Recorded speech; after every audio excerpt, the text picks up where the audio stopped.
రేవంత్ రెడ్డికి పోయేది ఏం లేదండి, వడదెబ్బ అని తప్పించుకొని వెళ్ళిపోయాడు సగం స్పీచ్లనే.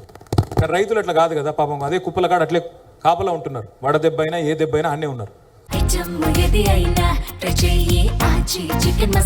ఆచి చికెన్ మసాలా.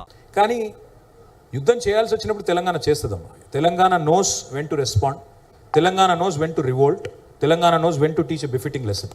సో సుమన్ ఏదో అన్నాడు, ఇంకో ఆయన ఎవరు అన్నారు, అదన్నీ పట్టించుకోకండి. 100% తెలంగాణకు ఆ చైతన్యం ఉంది, ఆ జ్ఞానం ఉంది. ఎప్పుడు స్పందించాలి, ఎలా స్పందించాలి, ఎలా బుద్ధి చెప్పాలి. రేవంత్ రెడ్డికి కాంగ్రెస్కి ఇంకొక 15-20 ఏళ్ల పాటు రేవంత్ రెడ్డి గారు కాంగ్రెస్ని తెలంగాణలో బొందబెట్టిపోతాడు. నేను చెప్తున్నా, ఈరోజు గుర్తుపెట్టుకో. Today is 3rd June 2026. గుర్తుపెట్టుకోమ్మా. 15-20 ఏళ్ళు మళ్ళీ కాంగ్రెస్ని ఇక్కడ నాశనం చేసి బొందబెట్టిపోతాడు రేవంత్ రెడ్డి, గుర్తుపెట్టుకో. ఇంకో క్వశ్చన్, కేసీఆర్ ఎందుకు కనిపించలేదు? కేసీఆర్ అసలు మాట్లాడలేదు. కేసీఆర్ కనబడకపోయినా రేవంత్ రెడ్డి గారు ఎక్స్పెక్టెడ్ దట్ ఒక మెసేజ్ ఏదో ఒకటి వస్తుందేమో, మాట్లాడతారేమో అనుకున్నాం. కవితమ్మ, కేసీఆర్ గారు ఎక్కడ కనబడాలో అక్కడ కనబడుతున్నారు.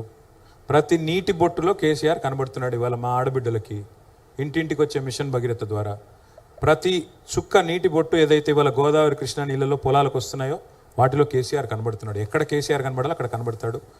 అమ్మ, మా గుర్తు కారు. మాకు ఎప్పుడు గేరు మార్చాలో మాకు తెలుసు.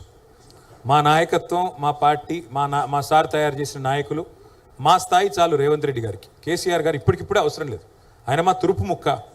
ఆయన ఎప్పుడు రావాలో, ఎలా రావాలో, ఏం చేయాలో ఆయన నిర్ణయించుకుంటారు. ఆయన టైంకి వస్తారు. చెప్పాను కదా, he is the OG of Telangana. OG అన్నప్పుడు ఓజీ లాగానే ఉండాలి. ఆచి చికెన్ మసాలా.